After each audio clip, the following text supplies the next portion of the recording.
उनके स्लोगन मेरी मर्जी मेरा जिस्म और इंतहाई बेहुदा बेहुदा, मैं आवारा हूँ, मैं बच्चन हूँ। ये बताएं कोई औरत अपने आप को आवारा या बच्चन नहीं कहती है? नहीं। लेकिन वो लोग जिस उस पर चल रहे हैं, जो फंडिंग उनकी हो रही है, इंशाल्लाह ताला हम लोग अपनी बच्चियों को उनसे बचाएंगे इंशाल्लाह ताला। ये जो एक दो नारे हैं जो कि इंतहाई मेरे ख्याल में हमारे उस मकसद के हसूल के सबसे बड़ी रुकावट खुद वो नारे बन के खड़े हो गए। हम तो उसकी बिल्कुल उनके साथ एग्री नहीं करते और हम ये समझते हैं कि जायज़ तरीके से भी अपने मुतालबात के हसूल के लिए हमारे पास बहुत से रास्ते हैं। अस्सलाम वालेकुम, टुडे पाकिस्तान के साथ मैं हूँ मारी अकबर। आज हम यहाँ वर्ल्ड वीमेन डे के हवाले से यहाँ पे मार्च की जा रही है। तो यहाँ पे आप देख सकते हैं कि बहुत बड़ा मजमा है जहाँ पे ख़वातीन वर्ल्ड वीमेन डे सेलिब्रेट करी हैं। आइए जानते हैं इन ख़वातीन से कि इनके क्या मकासद हैं और ये वर्ल्ड वीमेन डे और जो औरत मार्च है क्या ये डिफरेंट है या ये सेम है, इस पर भी हम बात करेंगे। अपने यहाँ पे जितने भी ख़वातीन मौजूद हैं इस रैली में, हमारे साथ आयशा सैयद मौजूद हैं जो कि जमात इस्लामी के वुमेन विंग की प्रेसिडेंट हैं और इन्होंने आज जो है यहाँ वर्ल्ड वीमेन डे के हवाले से उन्होंने पूरा चार्टर भी पेश किया है। तो मैम आप हमें जो चार्टर से मेन पॉइंट्स हैं, किन मकासद को पूरा करने के लिए आज आपने वर्ल्ड वीमेन रैली निकाली, इसके हवाले से हमें बताइएगा। बिस्मिल्लाहिर्रहमानिर्रहीम, बहुत शुक्रिया। देखें, हकीकत तो ये है कि इस मुल्क में औरतों के मसाइल हैं और जो मसाइल हैं और जो हुकूक़ हैं उनको भरपूर तरीके से नहीं दिया जा रहा, बल्कि काफ़ी हद तक जुल्म है। तो इस रैली का मकसद जो है ख़वातीन को वो हुकूक़ दिलाना जो इस माशरे की ज़रूरत है, जो एक खातून की ज़रूरत है और एक मुसलमान औरत की हैसियत से, ताकि हम अब बेहतर तरीके से अपने मुल्क की तरक्की, अपने ख़ानदान के लिए किरदार अदा कर सकें। हमारे साथ यहाँ पे डॉक्टर मरियम मौजूद हैं।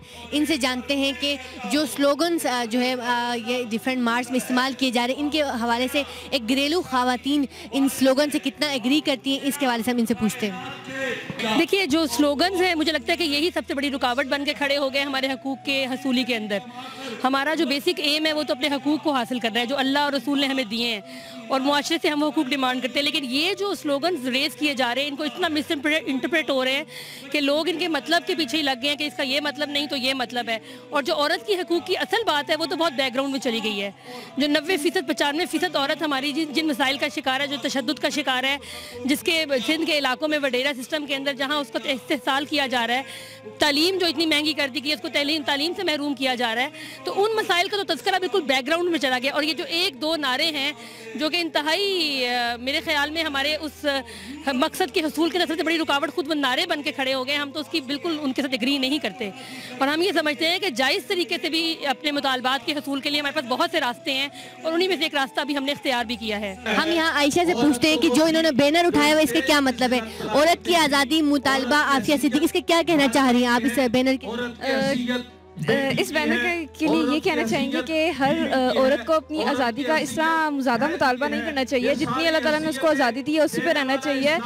जो आफिया सिद्दीकी हैं उनको आज़ाद करना चाहिए, जिनको अमेरिका ने पकड़ा हुआ है इस टाइम उनको छोड़ देना चाहिए। जब लोग अपनी आज़ादी के बारे में बात कर रहे हैं तो उनकी आज़ादी का भी जिक्र होना चाहिए।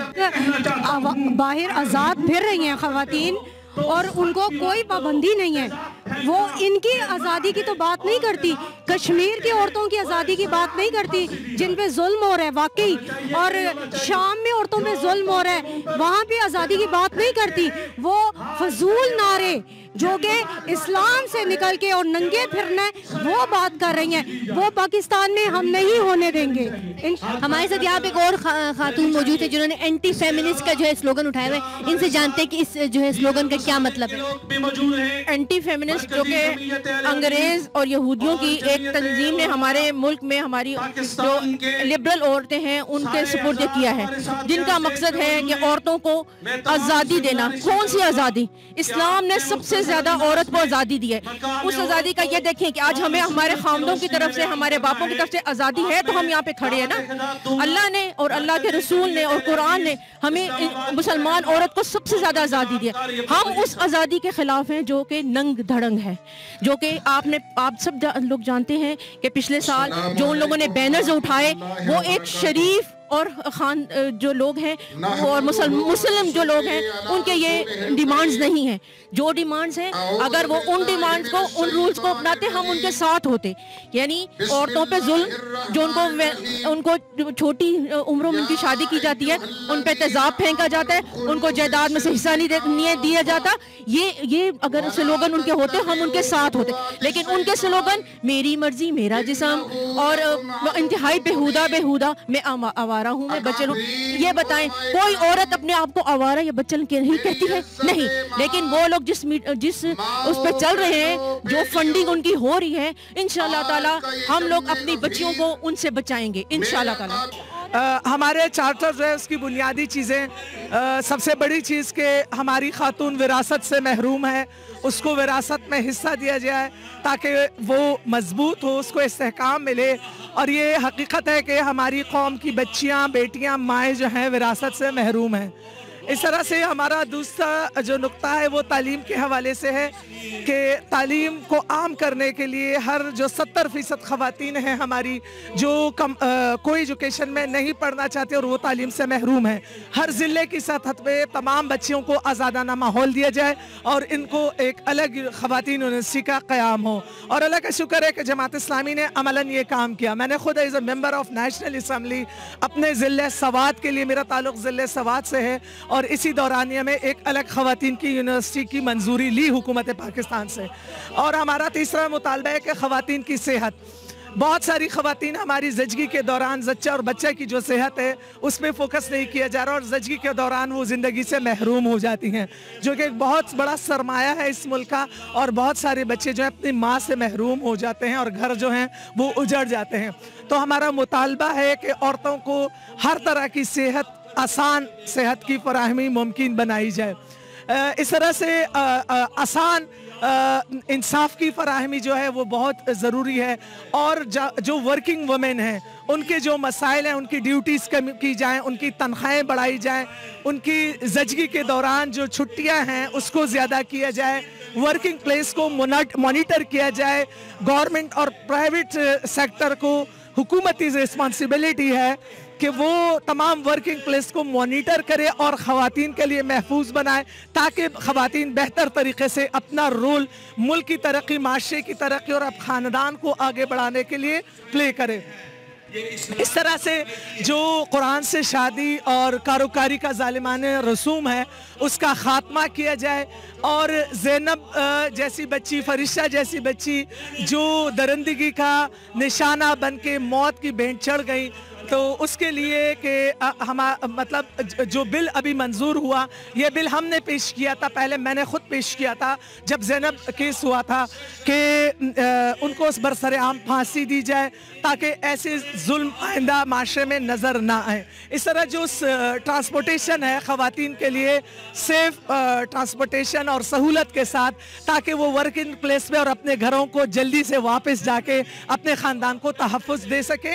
और बैनुल अक़वामी सतह पे भी ख़वातीन को बेहतर तरीके से नुमाइंदगी के लिए, जिस तरह अल्हम्दुलिल्लाह जमात इस्लामी कर रही है, बैनुल अक़वामी फोरम्स पे भी उनको तहफ़्फ़ुज़ और उनको मौक़े दिए जाएँ।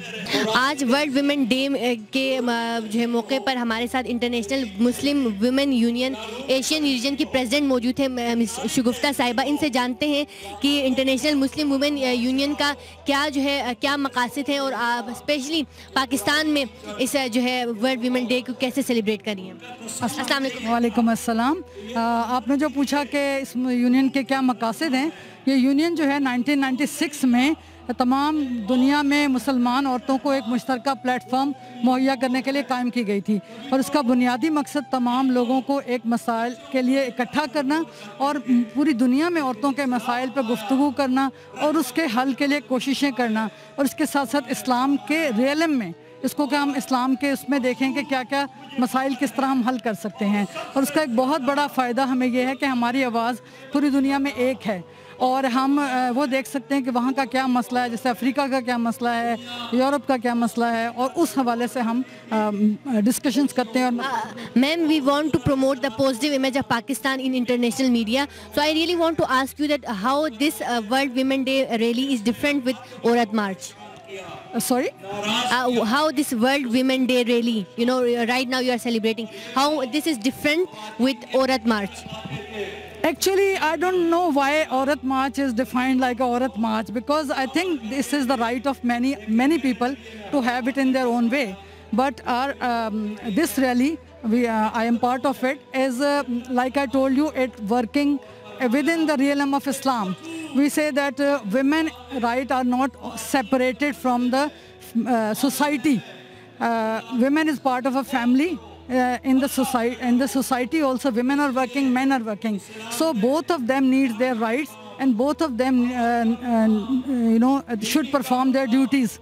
And it is a common, it should be a common struggle of both members of the society to work for the rights of the weaker segment. If the women is not getting the rights, we should struggle to get those rights. Even if the family is not getting those rights, we are working for that. So I think that in this rally or others like this, we focus on our families and rights of women, how the Islam presents. We don't want to have any compromise on the rights which Islam promotes. And we have to struggle for that. Unless and until we'll keep saying that Islam gives this right, but we will not point out what are the malpractices against women. And we try to eradicate those malpractices, we will not be successful in implementing the system of Islam. Ma'am, how much you think that Pakistani women are empowered, or they still need to work on it? Actually, Pakistani women, we have a lot of stratification in our society. There is rural-urban divide, there's an economic, socio-economic divide, there's tribal and other society. So many women, and we can say in rural-urban areas, are empowered. They are empowered in their families. They have all the facilities in their families. They are being economically, supported by their male members, because it is the duty of the male members to provide sustenance to women. And but there are women, of course, there are a lot of women, especially in rural areas, who are not giving their due share in their life, and they are devoid of many, you can say, going out or having education. But that is the responsibility of the government to provide proper education to all the women. Like we say in Pakistan, there are more than 2 million children out of education system. Half of them, of course, are girls.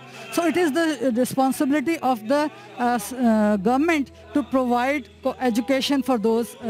Thank you so much, ma'am. Ma'am Shagufta is with us from International Women Union, Asian region. Thank you so much, ma'am.